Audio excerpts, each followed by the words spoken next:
Hey everyone, how's it going? So in the novel Godzilla Aftershock, taking place in between Godzilla 2014 and Godzilla King of the Monsters, we're officially introduced to a new member of Godzilla's species, and while the official name is like a very technical, boring thing called M146_Adam, the nickname is actually Raiden, and it's a Japanese one for Raiden, so Raijin, and I hope I pronounced that right, sorry if I didn't.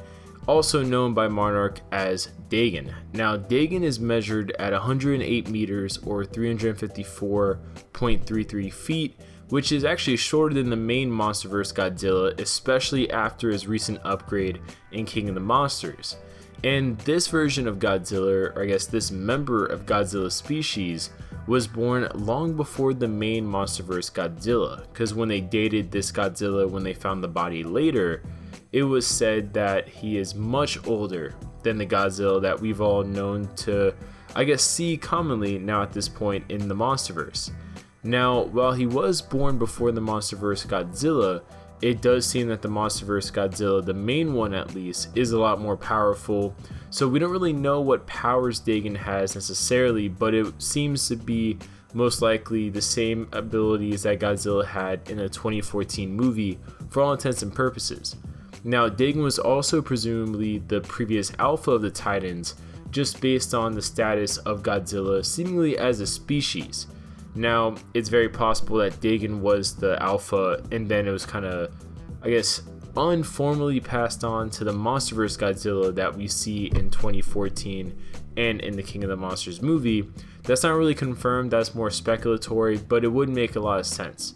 Now, he was also known to promote a global balance and natural order, which was shared by humans, and actually Dagon seems to be more pro-human than our mainstream Godzilla was, just based off of what was shown in the Godzilla Aftershock novel, basically with Dagon actively seemingly getting close to and engaging with humans versus the mainstream MonsterVerse Godzilla, which more so seemingly just permits the existence of humans versus proactively seemingly engaging with humanity.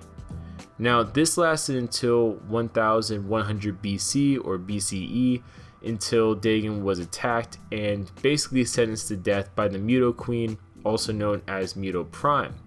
Now, MUTO Prime was also the parent of the MUTOs that was seen in the Godzilla 2014 film, and she appears again in Godzilla Aftershock as the main antagonist for our Godzilla.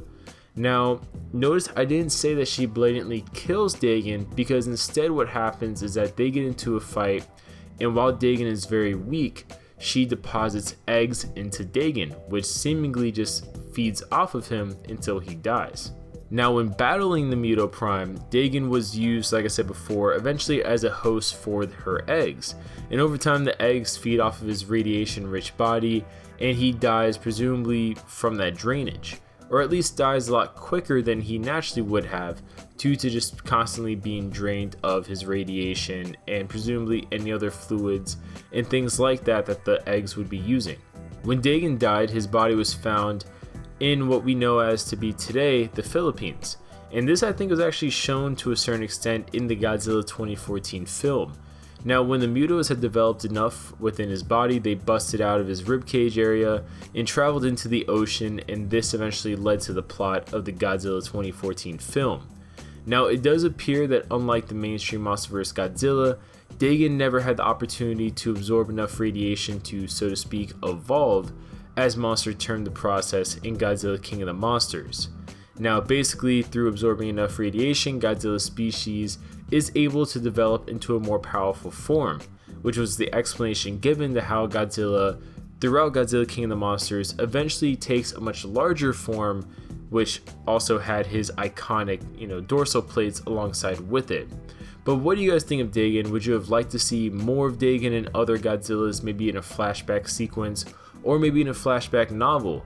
And leave your comments down below about Dagon and maybe some other Titans you'd like to see in the MonsterVerse below, maybe Titans that used to exist but no longer exist in the MonsterVerse.